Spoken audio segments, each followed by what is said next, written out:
또 여러분, 영어의 원조인 영국 문학협회가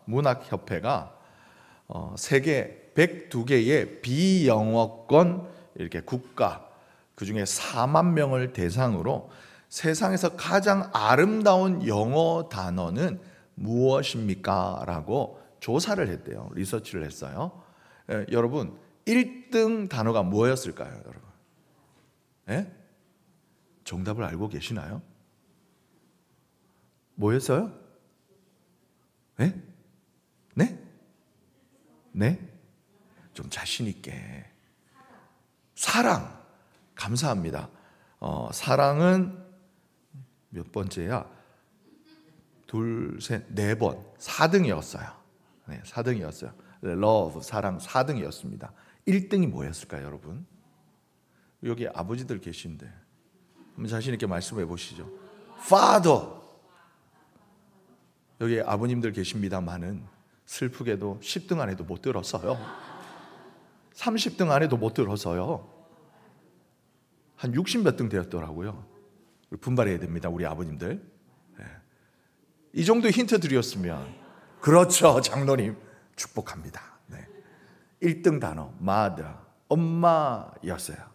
2등이 의외로 passion of Christ, 예수님의 열심, 예수님의 열정이라는 단어가 2등이었어요. 그 다음에 3등이 smile, 웃음, 미소. 4등이 love, 사랑이었어요. 5등은 fantastic, 환상적이야. 6번은 destiny, 운명. 그 다음에 자유, 그 다음에 평온, 이런 순서가 쭉 있었는데, 있고 이러다 저 끄트머리는 아니지만 저 중간쯤 어딘가에 father가 있습니다.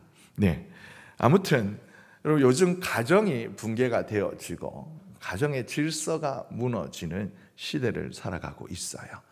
할 수만 있으면 서로 모여서 기쁜 일 있으면 더불어 함께 웃고, 슬픈 일 있으면 서로 손을 꼭 잡아주던 그런 가정이 붕괴되어져 가고 있는 시대에 참 가슴 아픕니다만은, 우리 하나님의 사람, 믿음의 공동체인 교회는 이 가정의 가치를, 하나님께서 최초로 만드신 공동체이니 가족의 가치를 잘 알아 하나님께서 보시기에 기뻐하신 아름다운 가족을 만들어가고 있습니다.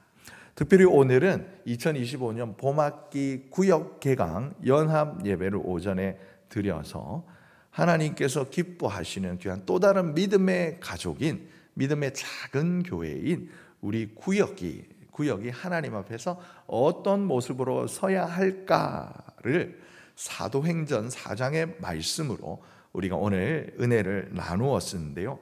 마찬가지로 이제 초대교회의 사도행전의 그 기록 가운데 중요한 주인공 중에 한 명인 사도 바울이 이제 갈라디아에 있는 성도들을 믿음으로 양육하고 세워 그렇게 만든 믿음의 공동체 갈라디아 교회를 흔들리지 않게 하기 위해서, 견고히 하기 위해서 또 오늘 전하였던 기록한 하나님의 편지, 하나님의 말씀을 통해 우리의 신앙, 우리의 신앙이, 그러니까 나의 신앙에서부터 시작하여 우리 모두의 신앙이 더불어 함께 아름답고도 견고하게 서가기 위해서 우리가 잊지 말아야 될, 놓치지 말아야 될, 때로는 우리가 포기해야 될, 내려놓아야 될 가치는 무엇인지를 함께 살펴보아서 우리 정말 하나님께서 주목하시고 하나님께서 보셨을 때 정말 가장 아름다운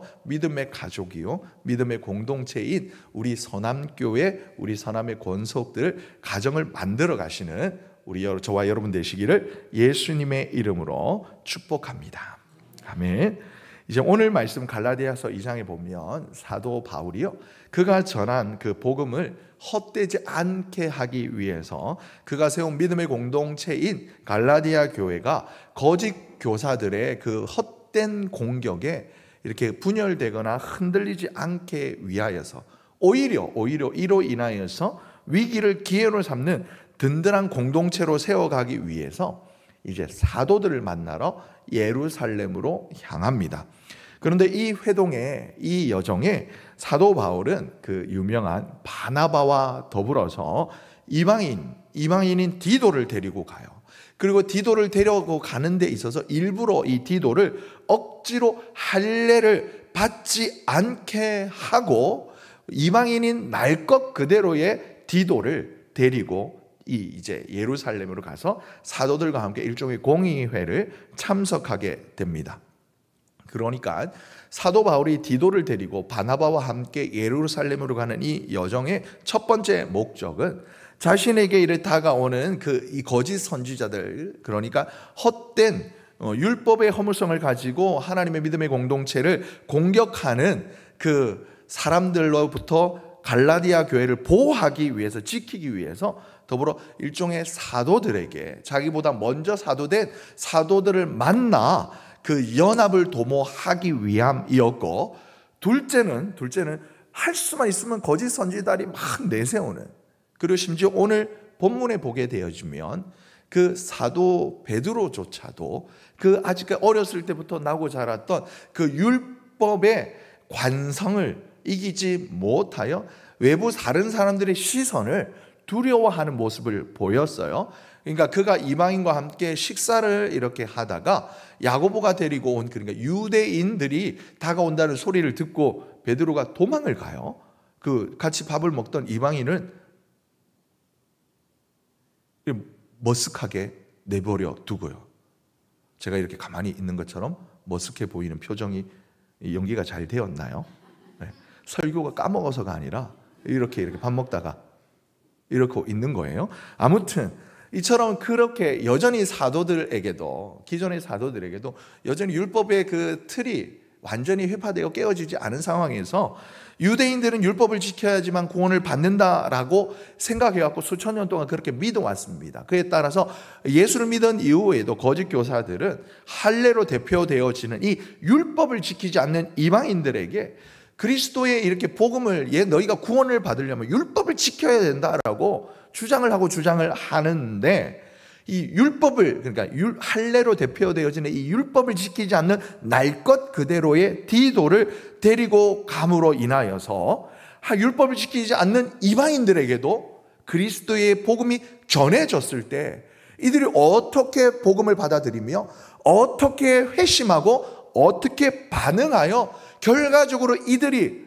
어떻게 그리스도인의 모습으로 자라가고 있는지를 보여주려고.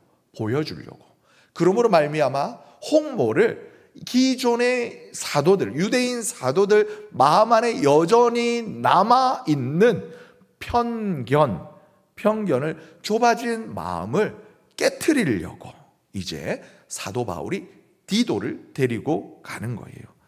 다행히 예루살렘에 있던 유대인 사도들은 바울뿐만이 아니라, 당연히 바울은 유대인들이고 가말리엘 문화의 생이었고 그들의 동족이었으니까 환영했을 뿐만이 아니라 바울이 데리고 온 디도까지도 친교의 악수를 건네며 환대함으로 바울이 전한 복음이 든든한 지지 세력, 그러니까 유대인 사도들로 연합을 인하여서 연합된 팀 모습을 보여주고 디도를 인정함으로 말미암아 이방인에게도 이 하나님의 구원이 임하였음을, 그러니까 구원이 있는 기존 사도들의 인증으로 보증해 주는 모습을 오늘 본문에서 보게 되어집니다. 이렇게 이 사도 바울이 예루살렘 사도회의에 본인뿐만이 아니라 디도를 데리고 간 일에 대해서 우리 조금 더 깊게 생각해 볼 필요가 있는데요. 1장 말미에, 그러니까 갈라디아서 1장 말미에 바울의 거치는 21절에 보면 수리아와 길리기아 지방에 이르렀다라는 말로써 그의 행적을 굉장히 간략하게 서술하고 있어요. 그리고 2장 1절에 시작에 보면 14년이 지난 후에 사도 바울이 바나바와 함께 디도를 데리고 다시 예루살렘으로 올라갔더라라고 이야기를 하고 있어요. 갈라디아서에 보면 1장의 말미와 2장의 시작이 아주 그냥 간결하게 넘어가고 있으니까 이걸 다 일일이 설명하면 또 갈라디아서가 길어지니까, 설교도 길어지니까 이제 사도 바울은 간략하게 넘어갔는데, 이 사도행전 9장에서 10장, 11장을 근거로 해서 이 일의 전후를 조금 살펴보면요, 잘 아시는 것처럼 사도행전 9장에 사도 바울이 이제 다메섹을 향해서 말을 타고 열심히 달려갑니다. 왜 갔습니까? 왜 갔어요? 그리스도인들을 잡으려고 열심히 가게 되다가 예수님을 만나요. 하나님을 만나서 빛을 비추어 앞을 보지 못하게 되지요.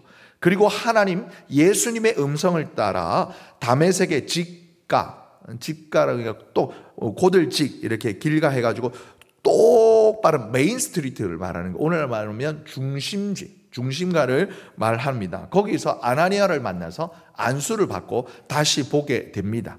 그래서 오히려 다메섹 회당에서 사도 바울은 예수 믿는 사람을 잡는 것이 아니라 오히려 예수님이 하나님의 아들이십니다를 너무나 담대히, 한편으로는 너무나 뻔뻔스럽게 전하였던 거죠. 그래서 그 사도 바울의 말을 듣는, 그 당시에 설교나 뭐 이런 게 아니라 사도 바울의 말을 듣는 유대인들이 당황했어요. 얘 뭐하러 온 거야 도대체? 얘네들 예수쟁이들 잡으러 온 거 아니야? 근데 지금 말하는 거 보니까 예수쟁이인 것 같아. 일종의 오늘날 우리 대한민국의 정치를 보면 야당의 국회의원인데 여당에 이렇게 친여당적인 발언을 하거나 아니면 여당의 국회의원인데 친야당에 막 발언을 하고 있는 그런 거하고 똑같은 겁니다. 아무튼 그 말을 듣고 있던 유대인들이 조금 처음에는 의아해하다가 당황해하다가 슬슬 열이 받은 거예요. 쟤 뭐 하는 거야 도대체? 우리가 소문을 듣자 하니 우리 예루살렘에 계신 우리 큰형님들한테 허락받아가지고 예수쟁이 잡으러 온 거 아니었어? 근데 왜 저래? 오히려 홍보대사가 됐네? 이래가지고 사도 바울을 잡으려고 합니다, 유대인들이. 그러자 한밤중에 도피를 하게 되는데 조금은 뭔가 이렇게 볼상사납게, 일본 말이긴 합니다만 좀 가오 떨어지게 바구니 타고 성벽을 내려와요. 멋있게 잡을 테면 잡아보시오 뭐 이러면서 예수님처럼 당당한 게 아니라 한밤중에 창문에서 광주를 타고 도망합니다. 아무튼 그리고 그 이후에 아라비아 광야에서 이는 3년 동안 깊은 묵상을 하는 시간을 보내요. 그가 지금까지 남에서 자라왔던 일종의 세뇌되어졌던 하나님의 율법을 정면으로 반박하는 예수, 그리고 그 예수님의 존재를 직접 만났다 보니까 뭔가 반론을 제기할 수 없는 마음이 막 헝클어진 마음이었을 거 아니에요. 그래서 사도 바울은 전승에 따르면 3년 동안 아라비아 광야에서, 아라비아 사막에서 그가 어렸을 때부터 보고 듣고 배웠던 가말리알 문화에서 배웠던 율법과 그 유대인의 전통에 따라, 그리고 오히려 정말 역설적이게도 하나님의 말씀을 따라 이 땅에 오신 예수 그리스도, 하나님의 아들, 그리고 하나님의 예언을 따라, 하나님의 말씀을 따라 죽은 지 사흘 만에 부활하신 예수 그리스도에 대해서 그가 배운 것들을 3년 동안 막 정리하고 정돈하는 시간을 보냅니다. 그리고 1차 예루살렘을 방문하여서 베드로와 예수님의 형제인 야고보를 만난 후에 그의 고향인 다소 사람 사울, 다소로 돌아가 자신이 받은 복음을 열심히 증언하는 삶을 살고 있었던 거예요. 그렇게 갈라디아 1장 후반과 2장에 있었던 일로 이제 사도행전 11장을 보게 되어지며 바나바가 이제 바울을 찾아와요. 그의 고향 땅에서 혼자 칩거하고 있는 사울을, 그러니까 바울을, 바나바가 이제 드디어 초대교회 역사의 전면으로 이제 유명한 하나님의 사람 사도 바울로 이렇게 등장시키는데 바나바가 찾아갑니다. 찾아가서 형제여, 이러고 있을 것이 아니라 당신이 지금까지 보고 듣고 배웠던 하나님의 말씀에 대한 지식과 그리고 당신이 체험하고도 만날 예수 그리스도에 관한 그 은혜의 복음을 당신이 잘 정돈하여 이제는 온 열방의 하나님의 아들 예수 그리스도의 복음을 전해야겠지 않소라고 해서 사도 바울을 이제 역사의 정면으로 끌어올리게 되어집니다. 그래서 이제 그를 데리고 안디옥에 가서 더 많은 사람에게 복음을 전하고 가르치는 생활을 바나바가 바울과 함께 하게 되는 거예요. 그러던 차에 사도행전 11장 28절에 보면 아가보라는 사람이 일어나가지고 성령의 충만함을 입어서 예언을 합니다. 예언을 하고 예루살렘에 천하의 큰 흉년이 들 것인데 유대에 있는 예루살렘에 있는 형제들이 이로 인하여서 정말 참 많은 어려움이 닥칠 거다라고 예언을 하는 거예요. 실제로 로마 제4대 황제 글라디오 때에 3년간 큰 흉년이 들었었대요.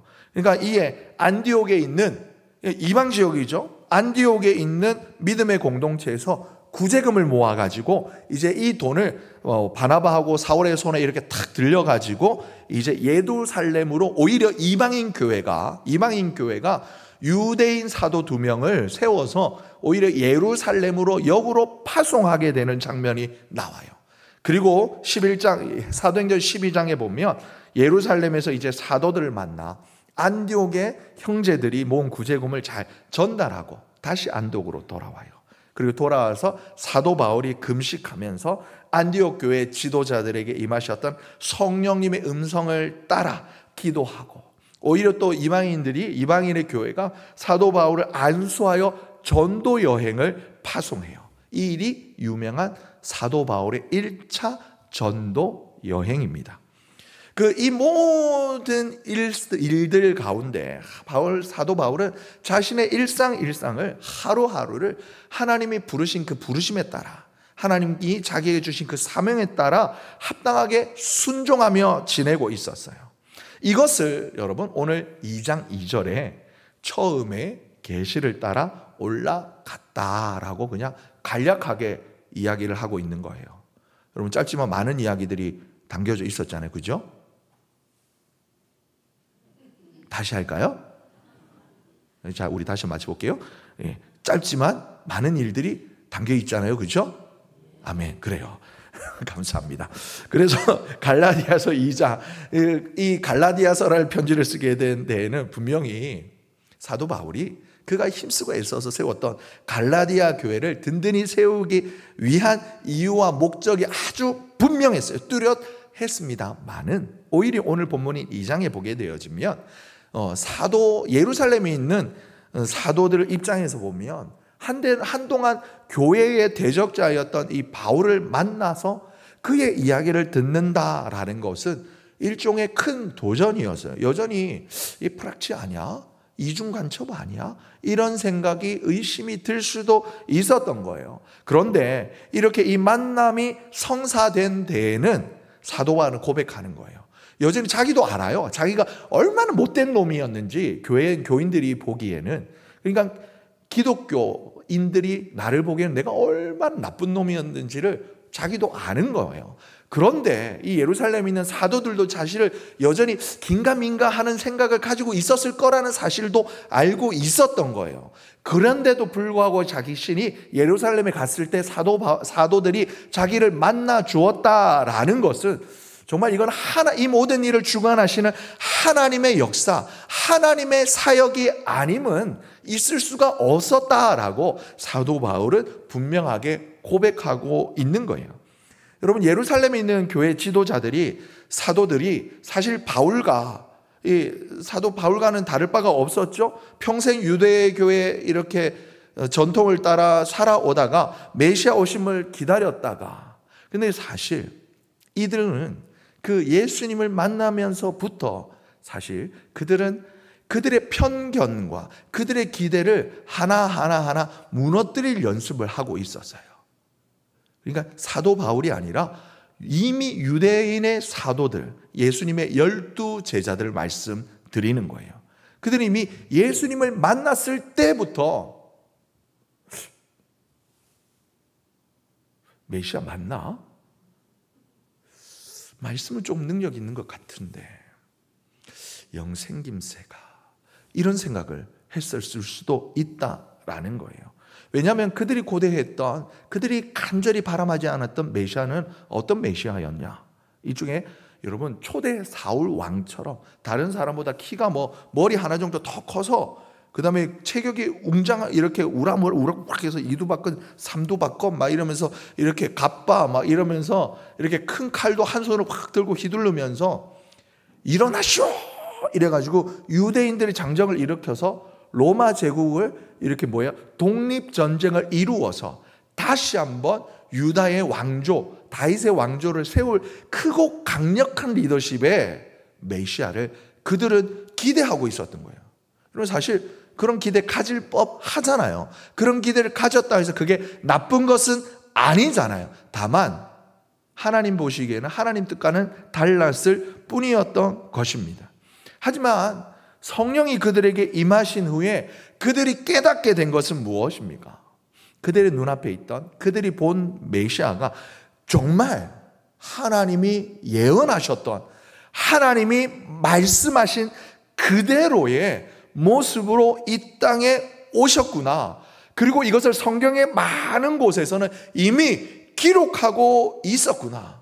그래서 예수님은 구약의 예언의 말씀대로 오신 하나님의 아들이시구나를 이 사도들이 깨닫게 되었던 거예요. 말씀드린 것처럼 무엇이냐? 여러분, 우리가 잘 아는 이사야 53장의 말씀 한번 외워보실까요?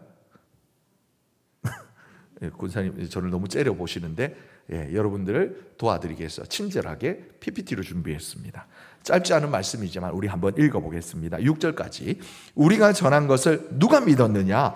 여호와의 팔이 누구에게 나타났느냐? 그는 주 앞에서 자라나기를 연한 순 같고 마른 땅에서 나온 뿌리 같아서 고운 모양도 없고 풍채도 없은즉 우리가 보기에 흠모할 만한 아름다운 것이 없도다. 잠깐만요.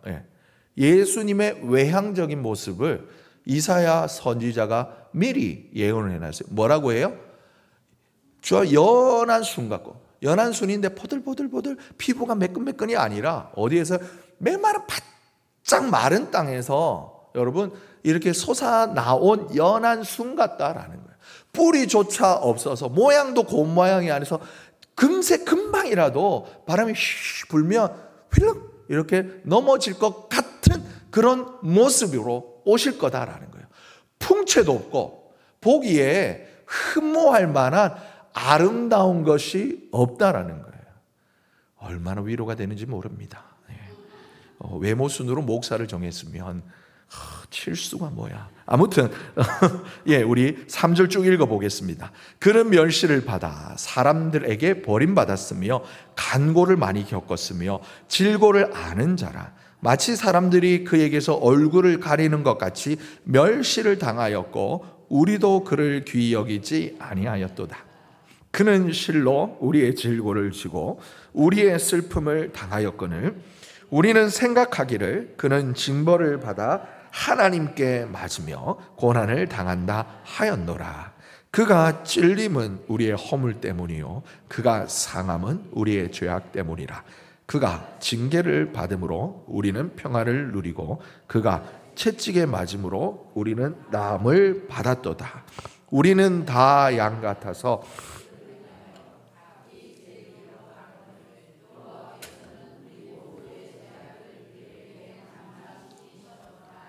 아멘. 아멘. 성령을 받은 이후에 사도들이 가만히 생각해 보니까 예수님은 정말 부인할 수 없는 하나님의 아들 메시아였던 거예요. 사람들에게 버림을 받았고 우리도 그를 외면하였다.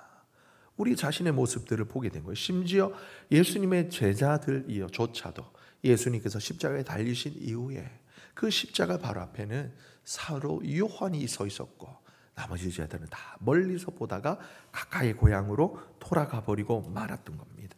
이 모습을 기억하게 되었고 그리고 그들이 보았던 예수님의 모습을 다시 한번 발견하게 되었고 깨닫게 되었고 그렇게 믿고 확신하게 되었던 거예요.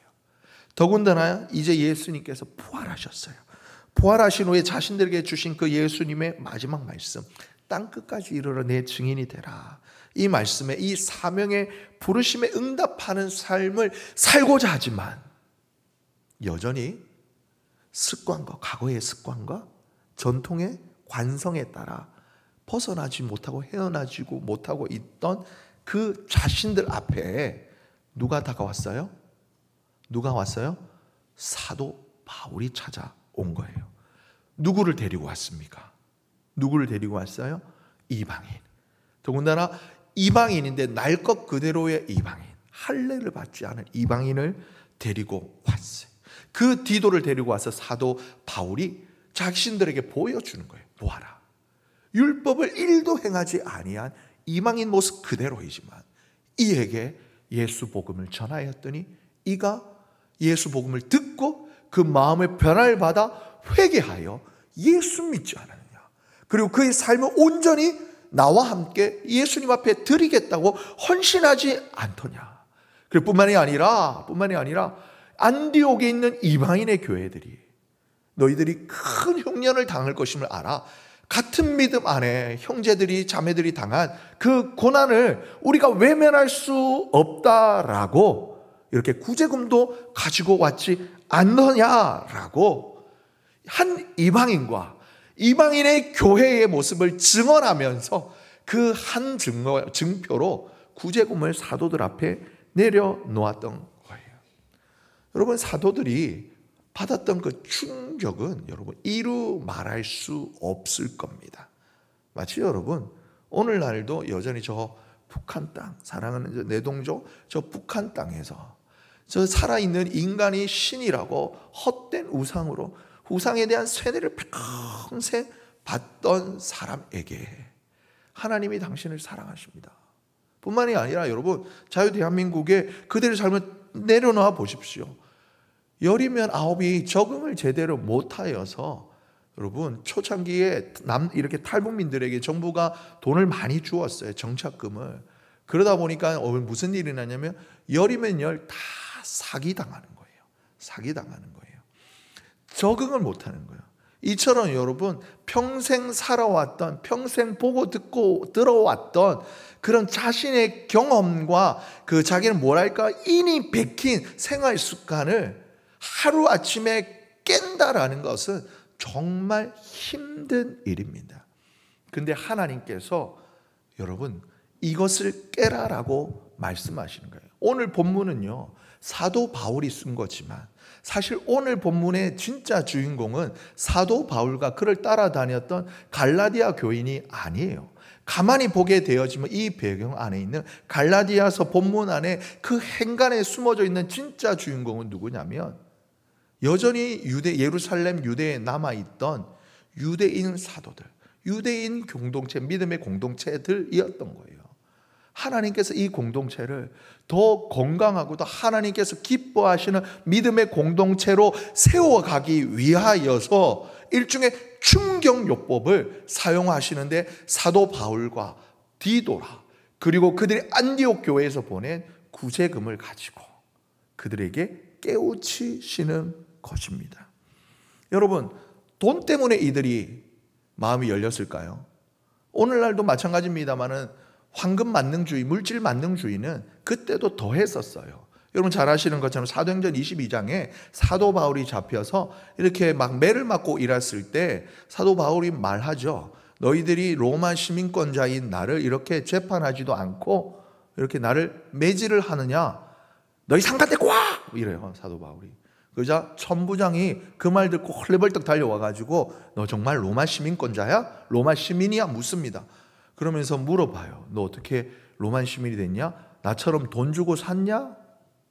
오늘날로 따지면 여러분 돈 많으면 미국 시민이 권인 될 수 있는 것 같은 마찬가지인 거예요. 이때도 돈이면 거의 모든 것이 다 될 수 있던 시대였어요. 그렇기 때문에 여러분 돈이 최고인 시대, 오늘날 마찬가지, 이때도 마찬가지였습니다. 오히려 여러분 예수 믿는다라는 예수 믿음이 돈과 권력으로부터 멀어질 수밖에 없던 시대였기에 돈은 귀할 수밖에 없었을 겁니다. 그래서 그들의 눈앞에, 그들의 발 앞에 던져진 이 구제금으로 인해서 사도들의 마음이 열렸다? 그렇게 볼 수 있을까요? 아니요. 이 시대에 이방인의 성도들과 이방인의 교회가 예루살렘에 있는 우리 유대에 있는 우리들을 위하여서 구제금을 모았고 그 구제금이 안전하게 우리 앞에 놓여졌다는 사실을 다시 한번 생각하게 된 이 사도들은 제 아무리 우리가 원조였고 내가 먼저 예수님을 보았고 만났고 들었고 만졌고 같이 먹고 자고 생활했고 심지어 내가 예수님과 함께 무리를 걸었던 제자야 내가 너 서장과 사우나도 하고 이런 유명한 영화의 대사처럼 그랬던 우리지만 그래서 그것 때문에 오히려 편견과 아집과 교만이 여전히 남아 있었는데 그것을 여러분 이제는 허물 수밖에 없게 하셨다. 허물어 가셨던 하나님의 역사였던 겁니다. 하나님의 역사는 그렇게 예루살렘에 남아있던 사도들의 마음의 벽을 헐어버렸어요. 그래서 오늘 본문 2장 9절에 있는 말씀과 같이 그들의 마음문을 활짝 열어 뭐라고 이야기합니까? 친교의 악수를 하였다라고 오늘 본문에 짧게 증언하고 있어요. 오늘 이 계시의 사건은 여러분, 나에게 찾아와 주셨던, 나를 만나 주셨던 하나님, 그 사도 바울에게 뿐만이 아니라 예루살렘에 남아있던 유대인 사도들에게 상호작용하시는 하나님의 역사였던 겁니다. 이처럼 여러분, 하나님의 말씀은 우리 안에 마음에 있는 그 벽을 허무시는 힘이 있습니다. 여러분, 혹 아직도 여러분 내 안에 남아있는 여러분 여러 가지 과학의 지식, 때로는 내가 지금까지 교회에서 나면서 모태신앙으로 자라오면서 내가 수십 년을 예수를 믿어왔는데 라고 생각하는 여러분, 나의 교회 생활의 습관, 이런 모든 것들이 하나님께서 우리에게 날마다 더 풍성한 하나님의 은혜로, 더 깊은 하나님과의 관계성 속으로, 더 친밀한 하나님과의 그 사랑의 관계 안으로 우리를 끌어당기시려고 말씀하시는데, 여러분, 오늘 예루살렘에 앉아있던 사도들처럼 하나님 안에 있다 하면서 오히려 그것들이 하나님과의 더 친밀한 교제를 막아서는 장애물이 되고 있지는 않은지요. 여러분, 오늘 이 하나님의 말씀을 통하여 우리가 깊이 생각해 보기를 원합니다. 내가 하나님을 더 깊이 알고 내가 하나님과 더 깊이 친밀하게 교제하며 그러므로 말미암아 나의 믿음이 더 풍성해지고, 나아가 우리가 더불어 함께 건강하고도 아름다운 믿음의 공동체를 세워가는 데 있어서 내가 내려놓아야 할 것은 무엇인가? 내가 심지어 이렇게 아프지만 깨트려야 할 나의 편견은 무엇이던가? 오늘 하나님의 그 성령의 음성 앞에 내 마음의 문을 활짝 열어 겸손하게, 마치 아기처럼 주님 앞에 내 마음을 내어놓고 우리 하나님의 만지심을 경험하시는, 나의 모든 선입견이나 편견 아무것도 없이 하나님 앞에 백지처럼 내려놓아서 오늘 밤 하나님이 나에게 역사하시도록, 오늘 밤 하나님이 또 새 창조의 역사를 이루어 가시도록 기대하시고 기도하시는 귀하고 복된 우리 서남의 권속들, 우리 아름다운 우리 서남의 믿음의 공동체 되시기를 예수님의 이름으로 축복합니다. 사랑과 은혜가 풍성하신 하나님, 우리 아버지 감사합니다.